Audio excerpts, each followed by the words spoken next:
A FAM production. Furniture and mattress. FAM.news. For what? For having me do this. In general. Are you ready? Oh, here's the tease. These guys are assholes for having me do this. Yep, that's the President of BedTech Midwest is here on the show today. Justin Trombo. That's trombone without the own.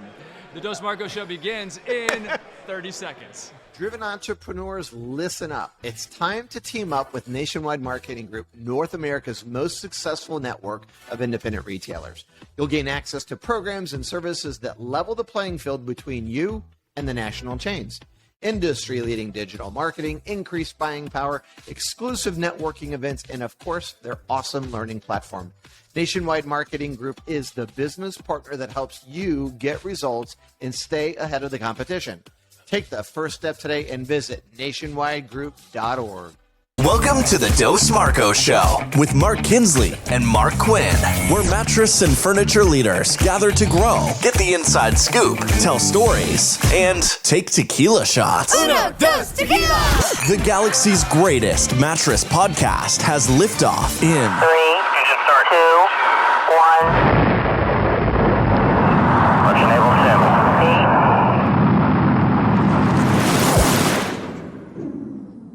We're in it right now. like it or You guys, not. we're with Justin Trombo at the betting conference in Orlando, Florida. We're so glad you said. So we're like, hey, Justin, come sit down. We like your energy.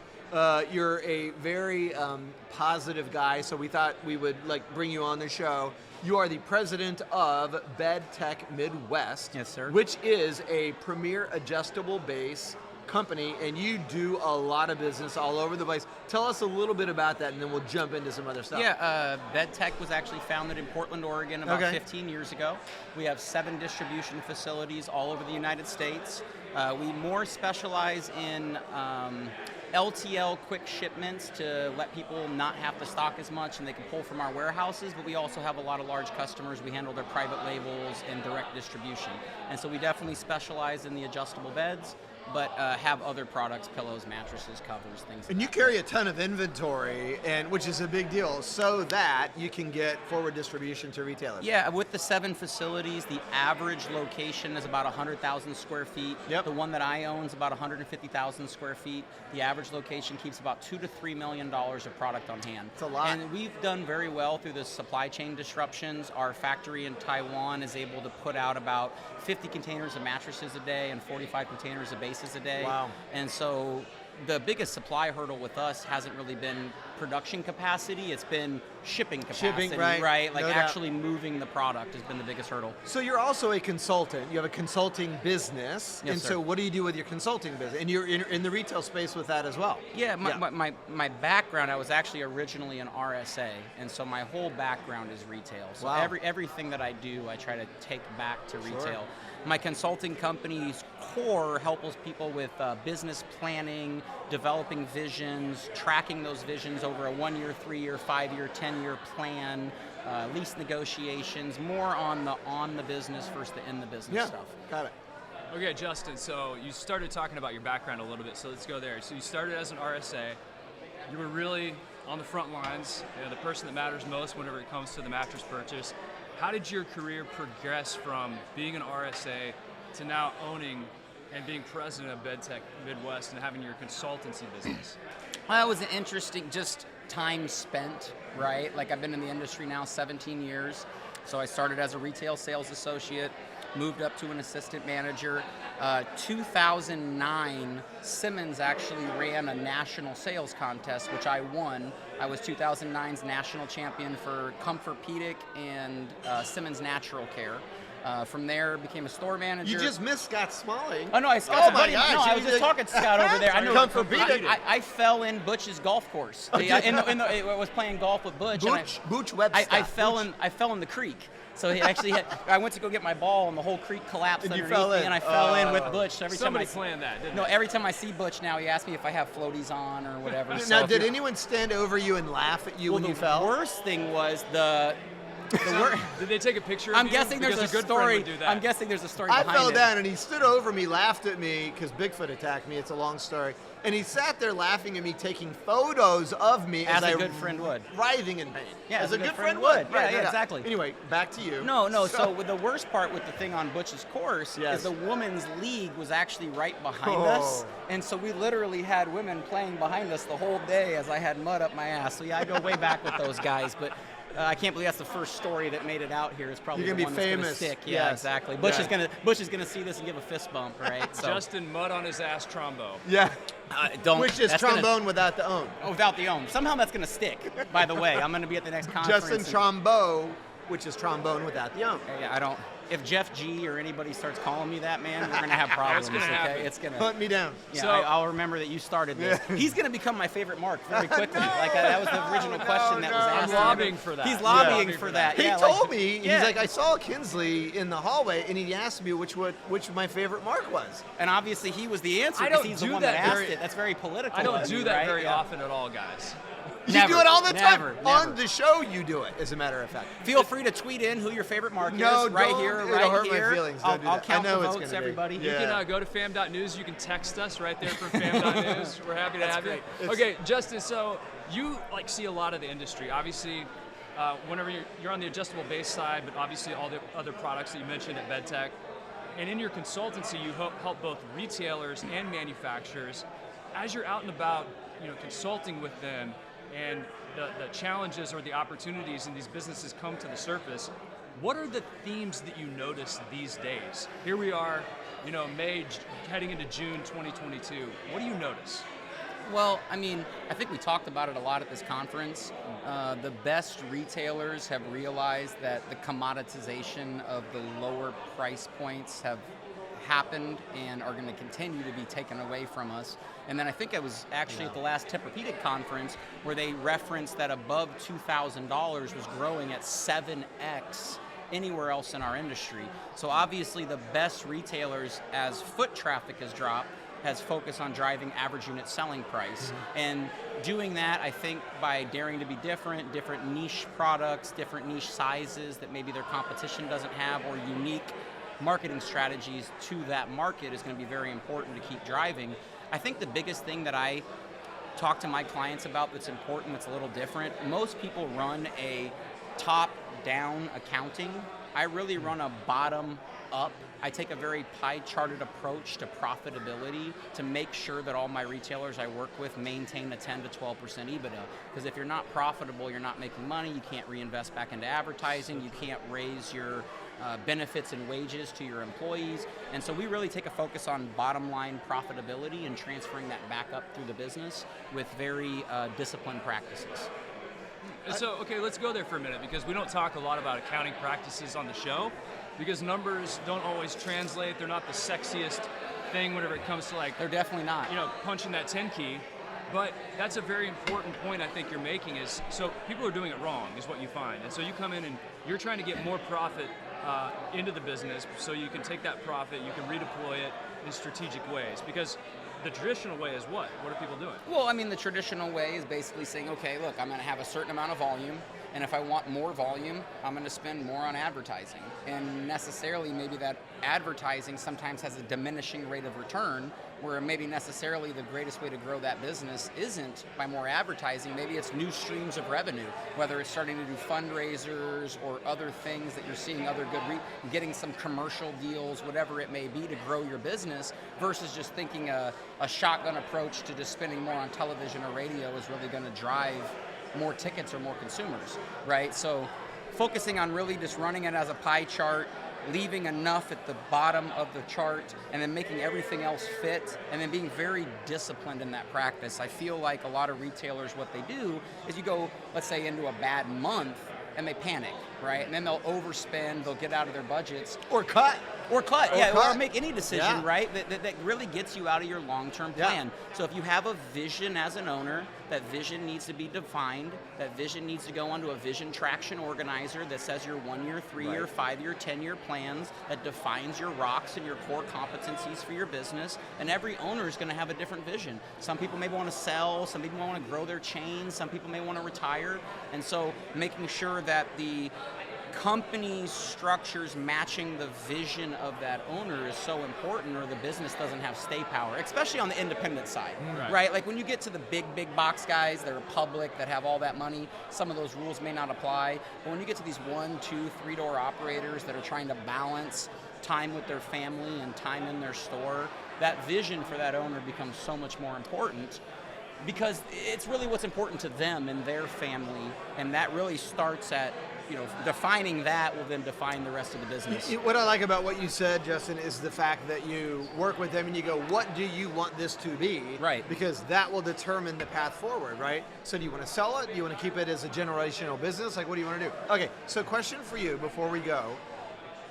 Why is it in this of all the products that we have in the mattress industry, the adjustable base, there's so much to talk about, right? So it's so good for pregnant women. It's great for people that are athletes. It's great for people with back pain. It's great for people that want to explore different things in intimacy. It's great for people that might be sick. It's great for all kinds of things. We went there. It only took him. It took him 4 drinks and 5 minutes on your show. That's what it took. I always set the over. Oh, it's one 5 drink minutes, just so. refilled 4 times, right? That's how it counts. No, but for real, right? And so my question to you is, what can you do, or how do you get the industry to have a more robust conversation in building value in that piece as a lifestyle enhancement? Right? Now, I think that's a good question. I think the adjustable bed itself to instill value in may be difficult. Like the keynote speaker talked about everything being a commodity. I actually talk to my clients about that all the time. The hardest thing to do in any business is to add value to a commodity. Could you imagine selling toothpicks and trying to add value to a toothpick? I mean, it's next to impossible. Ready, stop, go. Make them cinnamon flavored. Toothpicks are great for keeping someone's eye open when you torture them. If you have a collection of toothpick holders like I do, you guys do? If you have a collection of toothpick No, holders we just started it. Yes. like I do, then you have to have toothpicks to put inside of them. So don't you want cool looking toothpicks? I swear to you, I have a toothpick holder collection. So a great way to build houses with your kids in craft projects. It's miniature Lincoln logs. If you have a screw and it's too big in the hole, can you I can ask you take the- two. can I ask you the Stop it, question? Justin. Hey, I got a Stay question. out of this. I got a question. We are having a fight in public. I have a question. We're in violent I have a agreement. question. It's a Yes. serious question. Dig in. Would anybody pay $1 more for anything that you just mentioned? Yes, here's what's going to happen. Maybe. Well, that's the And I question, think right? it's Because a you're trying great to add question. value to It's a a great commodity, question. not list features and benefits Yes. of the commodity, right? We're trying to add Absolutely. value to it. So Yes. would somebody pay more for anything you listed? So back to your question, the way you get more value out of your base is you sell sleep systems. You don't rely on the adjustable base to be the part. You rely on the mattress to add the all right, value. that's And then good. it goes out as a sleep system with the base, with the mattress, with the pillows, with the covers, with the entire system. And it's easier to add value in a sleep system to Yes. a consumer than an individual piece of that system. So here's what's interesting to answer your question. There is a company that sold bolts. They were trying to figure out how to market their bolts. Okay. Right? They didn't know how to do that, but one of the marketing people found out that the bolts they made actually were used to construct the Statue of Liberty. Okay. Right? So my point is, even with a toothpick, it's something as random as that. It may not build value in the little piece of wood. However, if you have some fun with that, we're going to take the torture thing out. I don't know who said that. Probably not that My one. least favorite mark. But now that hurts. But it might create some affection for the company talking about it because it's fun, and no toothpick company has ever come out with things like that. I think And if you look at like our toothpicks, they were made with reclaimed redwood forest Yes. petrified wood. Yes. Now you have something of value. And look, absent of value, people make decisions on price. Right. So if you're not building value in something, then people are going to be like, well, I just want the cheapest thing possible. And one thing that was said at the conference I think really ties into this conversation well is this idea that if you create a way to buy that's differentiated, then people are going to reward you with their dollars. You know, it's why Wegmans as a grocery store said, we're going to create a grocery buying experience. They have the highest margins in a commoditized industry That's a great that example. requires a big basket of goods to even be profitable. And how many people, Kinsley, complain, we live in the land of Walmart, complain, oh my gosh, Walmart, we can't compete. And here these guys have carved out a great business because they saw it differently. They're not playing the grocery game, they're playing the experience game. Well, I think what you said about the toothpick, though, and being part of something goes Yes. back to the sleep system, Yes, right? If you great take point. the base Way to out tie and back, you delete, Justin. yeah, you like that Yes. there? Yeah, I brought it all the way back Love for it. you. If you remove from your process the commodity aspect of the process and focus on creating intrinsic value with the consumer where they can see themselves actually using the product, then price doesn't matter anymore, right? right. And then you've decommoditized the commodity, and that's best done in a sleep system, not on an individual piece. And I think you have to start. We just put an article up on fam.news, and I read this book, and Quinn's read it. It's called The Culture Code. And this guy gets into the nuts and bolts of what companies, services, or products actually mean to people. Like, there's like a third hour of his sessions where people are lying down on the ground, the lights are low, there's nice music, pillows, the whole thing, to try and get to this emotional moment of, like, as a kid, what did health mean to you? What did wellness mean to you? What did doctors? What did hospitals? And so and he did it with coffee, like in Japan. Like, what did coffee in Japan mean to people? Well, he found out nothing. Nothing. So they introduced it in the 70s, and then it became a billion-dollar industry.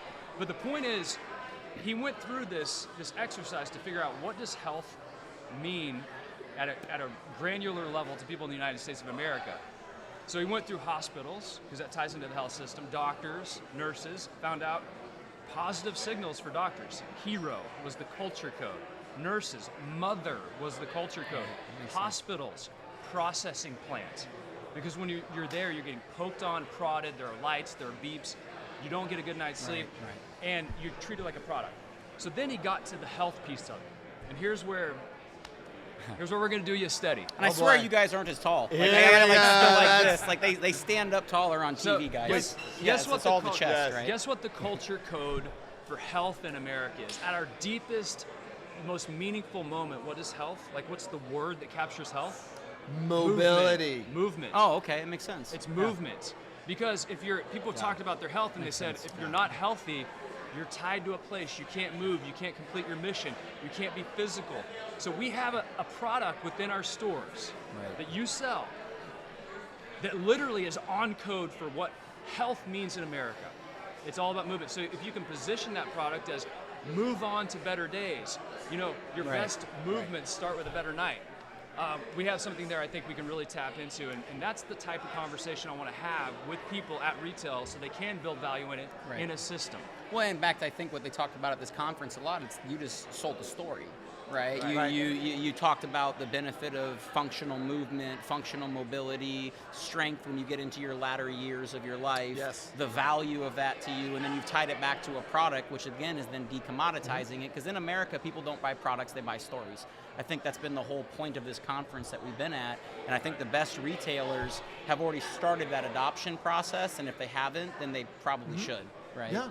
I love this conversation with you. Like, we literally snagged Justin because he did not want to come to Yeah, the I show. wasn't going to Let's do be it. kicking clear. and screaming. We're like, you're going to get over here. They you're gonna bought be me on a the show. cocktail. They bought him a cocktail. That's how they got me on. Hey, I'm that's a how cheap He's date. like, I'm a cheap date. And we had a great time. So. Well, hey, we appreciate you being here. So nice to get in touch with you. If people want to know more about you or learn more about your businesses, how can they get in touch?